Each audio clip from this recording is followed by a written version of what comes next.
आदाब दोस्तों, जय हिंद, जय गांधी देश। दोस्तों आज बात करेंगे जो घुसपैठियों की समस्या की। जब से नरेंद्र मोदी की सरकार आई है तब से बांग्लादेशी घुसपैठियाँ, रोहिंग्या घुसपैठियाँ, ये सब इनकी चर्चाएं खूब होती है। और ये बजरंग दल और जितने इनके हवाई संगठन है, विश्व हिंदू परिषद और ये जितने आरएसएस, इन सब ने ये हवा मचा रखा है। एक तो इतना हल्ला मचाते हैं कि बांग्लादेशी घुसपैठियों ने देश पर कब्जा कर रखा है। ये कुल टोटल इतने घुसपैठिए हैं, कोई कहता है 1 करोड़, कोई कहता है 1.5 करोड़ घुसपैठिए हैं। और ये इस तरीके से बिल्कुल एक नैरेटिव चला रहे हैं देश में कि बांग्लादेशी मुसलमान घुसपैठिए हैं। इन्होंने CNRC के टाइम कानून भी निकाला था। उसमें जो बांग्लादेश से जो भारत में माइग्रेंट होकर आने वालों को उनको नागरिकता देंगे, उनमें मुसलमान नहीं, बाकी सबको देंगे। जैसे हिंदू, सिख, ईसाई, जैन, पारसी वगैरह, ये सब 6 कौमों को देंगे। इसमें पाकिस्तान, बांग्लादेश, श्रीलंका और श्रीलंका नहीं, इसमें अफ़गानिस्तान के नागरिकों को नागरिकता देंगे, ये कहा था इन्होंने। लेकिन हुआ क्या है, इस पे आज चर्चा करते हैं। बार बार बांग्लादेशी घुसपैठियों की बात करते हैं तो यहाँ हमने एक अनुमान लगाया और हमने एक जो डाटा निकाला है, जो भारत सरकार का डाटा है। इससे पहले न्यूज़ एजेंसियों ने इसे जारी किया है और लगातार इस पर हुआ है। तो ये मतलब कितना काम हुआ है बीजेपी की, नरेंद्र मोदी की सरकार में कितने बांग्लादेशी घुसपैठियों को निकाले। और इससे पहले जो नरेंद्र मोदी की सरकार से पहले जो डॉक्टर मनमोहन सिंह की सरकार थी या कांग्रेस की सरकार थी, मतलब हम अनुमान लगाते हैं, तुलना करते हैं कि कांग्रेस ने कितने घुसपैठियों को, बांग्लादेशी घुसपैठियों को भारत से बांग्लादेश भेजा और नरेंद्र मोदी की इस सरकार ने कितने घुसपैठियों पर काम किया, कितने घुसपैठियों को इस देश से भेजा।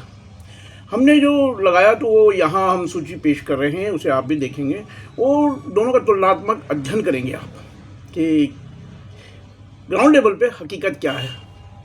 दरअसल जब हमने चेक किया, जांच की, और तो डाटा ये निकला, भारत सरकार का रिकॉर्ड है कि 2005 से लेकर 2013 तक, जब डॉक्टर मनमोहन सिंह की सरकार थी, कांग्रेस की सरकार थी, तो लगभग 1 लाख के करीब घुसपैठिए, बांग्लादेशी घुसपैठियों को बांग्लादेश वापस प्रत्यार्पित किया गया। रिकॉर्ड है ये। लेकिन उसके बाद जब नरेंद्र मोदी की सरकार आई 2013 के बाद और 24 तक, लगभग 3700 या 4000 के करीब घुसपैठियों को इन्होंने बाहर निकाला। तो उसमें बांग्लादेशी घुसपैठिए लगभग 1 लाख के करीब भारत से बांग्लादेश वापस प्रत्यारोपित किए गए। और उसके बाद जब नरेंद्र मोदी की सरकार आई तो 2024 के अंत तक, 25 का आंकड़ा अभी आया नहीं, 2024 के अंत तक उसी अनुमान के हिसाब से आप लगा सकते हैं कितने में 3700 के करीब घुसपैठिए इन्होंने भेजे हैं। मतलब ये देखिए, जो इतना हवा मचाने वाली सरकार, ये जो पार्टी जो इतना हल्ला मचाती है, जिसमें नफरत कूट कूट के भरी हुई, और ये पूरे देश में इन्होंने हल्ला मचा रखा है कि बांग्लादेशी घुसपैठिए आ गए, बांग्लादेशी घुसपैठिए आ गए। कांग्रेस ने 1 लाख के करीब लोगों को बांग्लादेश प्रत्यार्पण किया था उनका, और भाजपा की सरकार के समय अभी तक लगभग 3700 के करीब घुसपैठिए 24 मिनट तक हो गए। और उसके बाद लगभग 1000 के करीब, शायद 1500 करीब और हुए होंगे। ये कितने हुए हैं ये देखने की बात है, लेकिन अभी तक का आंकड़ा, जो औपचारिक आंकड़ा, यही है। तो आप देख सकते हैं कितना फर्क है। मतलब कथनी और करनी दोनों में अलग है। ये हल्ला मचाते हैं इस देश में, खाली नैरेटिव पैदा करते हैं, मुसलमानों के विरुद्ध जनमानस को भड़काते हैं। इनका काम यही है और वोट हासिल करने की राजनीति करते हैं। इन्होंने जो ये SIR हो रहा है, इसमें भी यही घुसपैठियों का मुद्दा उठाया, असम में घुसपैठियों का मुद्दा उठाया, बिहार में घुसपैठियों का मुद्दा उठाया, ये बंगाल में घुसपैठियों का मुद्दा उठाया। और सबको ये कह रहे हैं कि बांग्लादेशी घुसपैठी हैं। और इसके बाद एक और जो आंकड़ा है रोहिंग्याओं का। दरअसल रोहिंग्याओं के समय में, जो कांग्रेस के समय में जब जो ये शुरुआत थी, तो उस वक्त जो रोहिंग्याओं की समस्या हुई बर्मा में, जो सैनिक शासन ने जिस तरीके से उत्पात मचाया, उसमें कई बौद्ध धर्म के लोग भी भारत में आके बस रहे हैं। हालांकि उन पर कोई सवाल नहीं उठाता। दिल्ली में जावा कई इलाकों में, पश्चिमी दिल्ली में कई जगह बर्मी जो लोग हैं वो शरणार्थी के रूप में यहाँ रह रहे हैं। और इसी तरीके से रोहिंग्याओं का भी आना हुआ, लेकिन रोहिंग्या मुसलमान थे और बर्मी जो बौद्ध थे उनके लिए कोई इतनी समस्या नहीं उठाता, कोई सवाल नहीं उठाता। लेकिन रोहिंग्याओं के ऊपर सवाल उठा। लेकिन इन रोहिंग्याओं को भी NHRC का कार्ड, मतलब संयुक्त राष्ट्र मानव अधिकार जो परिषद है, उसके शरणार्थी कैंप है, उसके कार्ड जो जारी किए थे, उनमें कांग्रेस के समय में लगभग 600-700 कार्ड शायद इशू हुए थे। NHRC और सरकार, मतलब ये विदेश मंत्रालय, भारत का विदेश मंत्रालय ये कार्ड मुहैया करवाता है।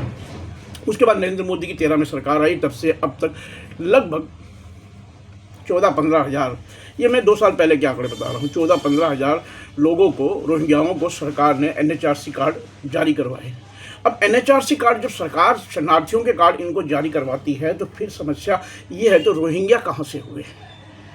रोहिंग्याओं के बारे में दरअसल एक बात ये होती है कि रोहिंग्या ये कहते हैं कि हमारे देश में, जो हम अपने देश में जाते, यही बर्मी कहते हैं कि हमारे देश में जब शांति हो जाएगी, रोहिंग्या भी यही कहते हैं कि हमारे देश में सब शांति हो जाए, बर्मा में सब सैनिक शासन खत्म हो जाए या वहाँ लोकतंत्र की स्थापना हो जाए, तो ये सब अपने देश जाना चाहते, कोई भी अपने देश को छोड़ना नहीं चाहते।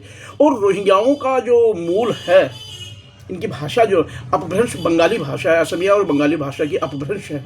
इनकी समस्या यही है कि ये 400-500 साल पहले ये गिरमिटिया मजदूर जो थे, उनमें कहीं से कहीं ये लोग गए थे, गिरमिटिया मजदूर जो आज़ादी से पहले, और ये मतलब 19वीं सदी के अंत की बात है जब इन लोगों को वहाँ बसाया गया। तो 200-250 साल या उससे भी पहले जो हुए होंगे, जो लोग मजदूर गए होंगे यहाँ से, तो वहाँ बसे और वहाँ ठेकेदारों के पास या बंधुआ मजदूर के रूप में काम किया, वही लोग हैं। और वो आगे चल के वहीं के निवासी हो गए और वहीं की जो संस्कृति में रच बस गए। लेकिन उनकी भाषा, जैसा कि मूल भाषा होती है, मूल भाषा अपभ्रंश बंगाली और थोड़ी बर्मी और थोड़ी असमिया भाषा उनकी शायद है, ऐसी भाषा वो बोलते हैं। लेकिन अब वो शरणार्थी के रूप में भारत में हैं, कई हो सकता है कई घुसपैठिए के रूप में भी हो, लेकिन वो सरकार की जिम्मेदारी है, वो चिन्हित क्यों नहीं कर रही है? जब आप नैरेटिव चला सकते हैं, आप इस पर राजनीति कर सकते हैं, आप इस पर चुनाव लड़ सकते हैं, आप इस पर SIR में, जो बंगाल में चुनाव लड़ सकते हैं, बिहार का चुनाव जीत सकते हैं इस मुद्दे पर, असम में चुनाव में इस मुद्दे को उठा सकते हैं, बंगाली और जो ये रोहिंग्या है इनके, तो फिर आप इन पे सख्त कार्रवाई क्यों नहीं करते? ये सरकार की जिम्मेदारी है। आप 2013 के बाद आप सरकार में हैं, 12-13 साल आपकी सरकार को हो गए नरेंद्र मोदी की, लेकिन अब तक बांग्लादेशियों पे और रोहिंग्याओं पे आपने या घुसपैठियों पे कितना काम किया है? सरकार को ये आंकड़ा इस देश को, संसद को देना चाहिए। खाली राजनीति करके काम नहीं चलेगा। SIR में ये घुसपैठियों का चुनाव लड़ते हैं। जब लोकसभा में बोलने की बारी आई तो कि ये कहा कि कोई घुसपैठिया नहीं है, ये संसद में अधिकृत रूप से कहा गया। ऐसा ही SIR के रूप में चुनाव आयोग ने कहा कि कोई घुसपैठिया नहीं निकला है हमारी लिस्ट में। हाँ, उन्होंने वोट काटे हैं, वो कहते हैं कि माइग्रेंट होके कटे हैं बिहार में वोट, और शिफ्टेड होके कटे हैं, कोई डेथ होके कटे हैं, तो वो उन पर सवाल निशान है, सवालिया निशान उन पर है। और यही बंगालियों में, जो पश्चिम बंगाल में भी ये सवालिया निशान खड़ा हो रहा है। तो इन सब मुद्दों पर सरकार को डिसीजन लेना चाहिए, और कब लेगी यही तो हम देख रहे हैं कि आप राजनीति करते हैं, आप नैरेटिव चलाते हैं, लेकिन ज़मीन पे, धरातल पे काम करने की बारी आती है तो नरेंद्र मोदी की सरकार घुसपैठियों के ऊपर कोई काम नहीं कर रही है। इनके पास घुसपैठियों को लेके कोई न नीति है। आप घुसपैठियों को अगर चलो निकाल भी देंगे तो आप कहाँ भेजेंगे? कौन सी नीति है आपके? संयुक्त राष्ट्र से आपने इस तरह की कोई नीति बनाने के लिए कहा है? संयुक्त राष्ट्र से कोई मदद मांगी है? संयुक्त राष्ट्र का अपना एक प्रकोष्ठ है इसके बारे में जो इस पर काम करता है। सरकार उस प्रकोष्ठ के साथ मिलकर घुसपैठियों को उनके देश भेजने की कोई रूपरेखा बना रही है? ये तो है नहीं। अगर घुसपैठिए आप देख भी लेते हो तो घुसपैठियों को जो अरब सागर में या बंगाल की खाड़ी में फेंक देंगे, ऐसा भी नहीं हो सकता। घुसपैठियों का जो व्यवस्था उनकी जो करनी पड़ेगी तो वो वहाँ की सरकार से या संयुक्त राष्ट्र के जरिए किसी न किसी रूप में आपको करना पड़ेगा। नैरेटिव बार बार नहीं चलाया जा सकता। आप वही कर रहे हैं, आप धरातल पे काम नहीं कर रहे हैं, लेकिन चुनाव लड़ने के लिए नैरेटिव जरूर स्थापित कर रहे हैं। जय हिंद, जय गांधी देश।